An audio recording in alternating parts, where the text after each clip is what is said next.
Assalamualaikum warahmatullahi wabarakatuh. Bagaimana kabar ayah bunda? Semakin bahagia bersama dengan buah hati Anda? Dan bagaimana kabar si buah hati? Semakin sehat, semakin cerdas, alhamdulillah.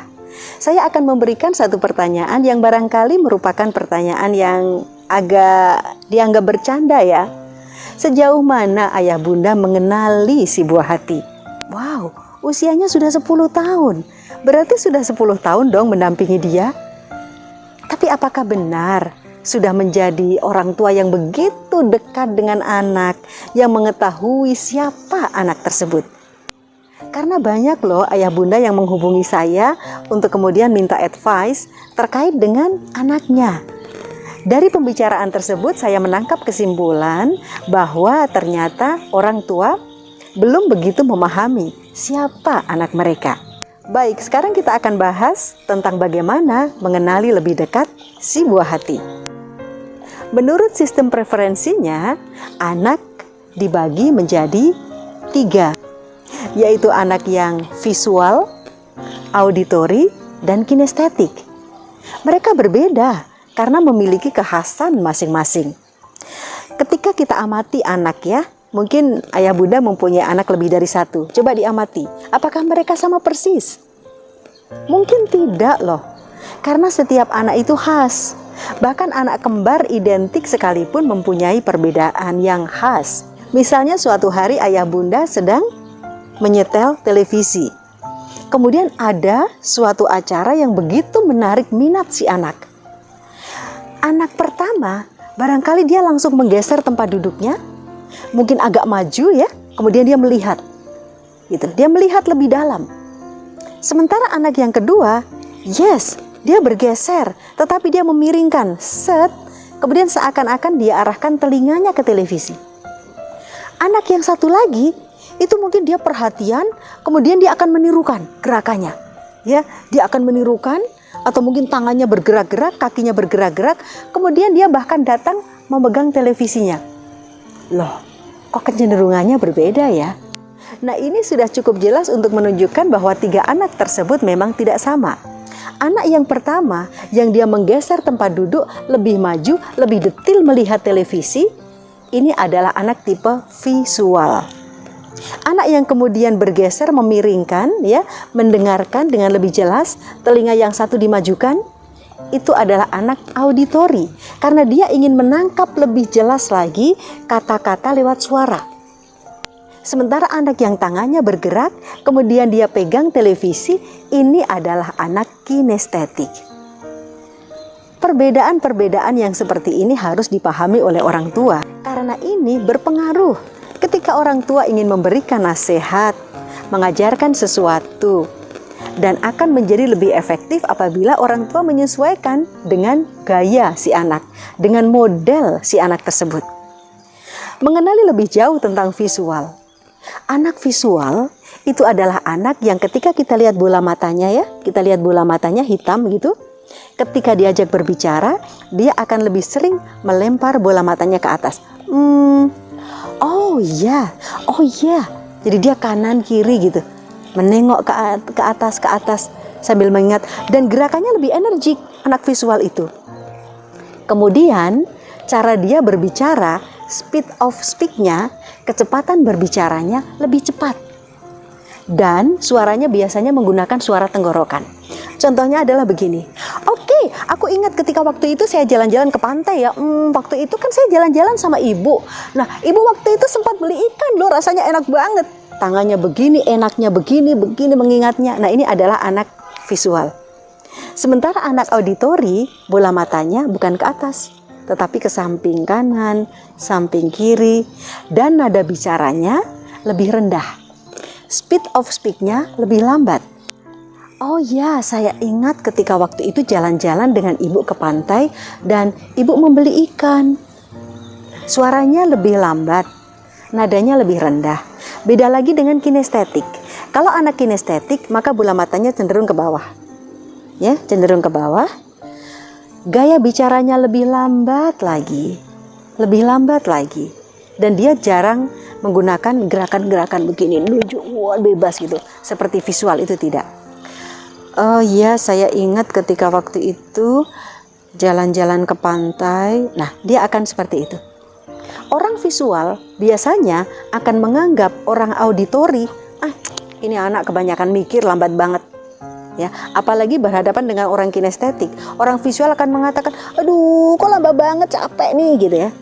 Dengan suara yang speed of speak-nya cepat dan pakai suara tenggorokan.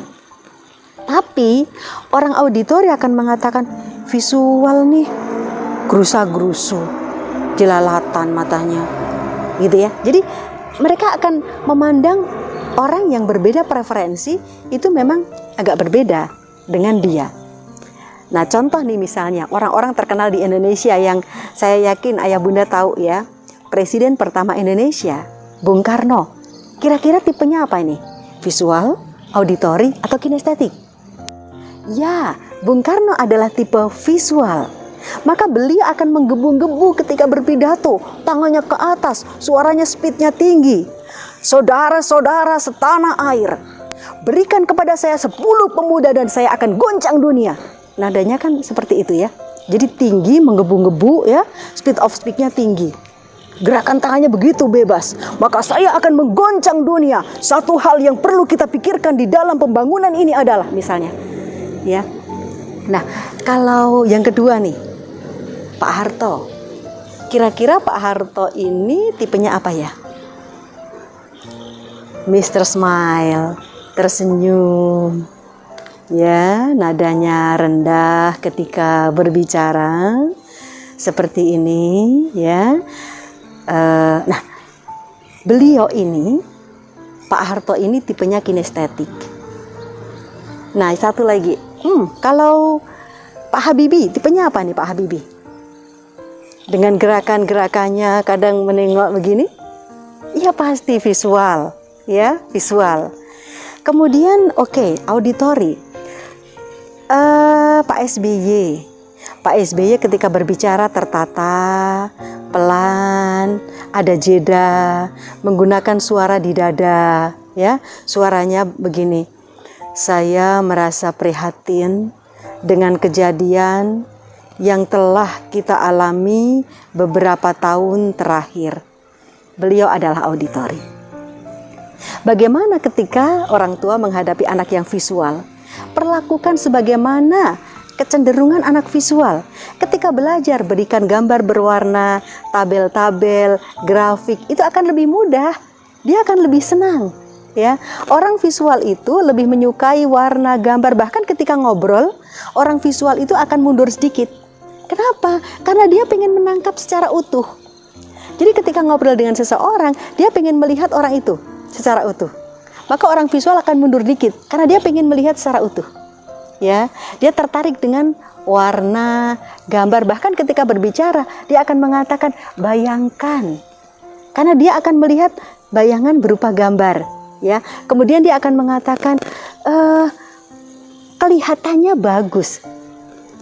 Dia akan mengatakan kelihatannya keren loh. Kalau kita kumpul-kumpul bareng lagi, kelihatannya keren. Kelihatannya. Jadi dia menggunakan kata-kata yang cenderung visual. Sementara orang auditori, ketika kita mengajak belajar seorang anak auditori, coba bicara dengan nada yang lebih rendah. Jangan melengking-lengking. Karena orang auditori akan merasa terganggu mendengar suara yang melengking. Oke adik, sekarang kita mulai belajar. Hap, ayo cepet-cepet gitu. Orang auditori, aduh gitu. Tapi kalau adik, sudah siap kita belajar? Oke, Bunda akan mulai bercerita tentang sejarah Majapahit. Adik dengarkan ya. Nah, ini orang auditori akan merasa nyaman. Tapi kalau untuk orang visual, oke sekarang Bunda akan mengajarkan tentang Majapahit. Oke, lihat gambar ini adalah kerajaan Majapahit. Itu akan lebih cepat masuk. Ya, sementara untuk orang kinestetik, coba dia pegang bukunya. Kemudian diberikan dengan nada yang lebih pelan lagi.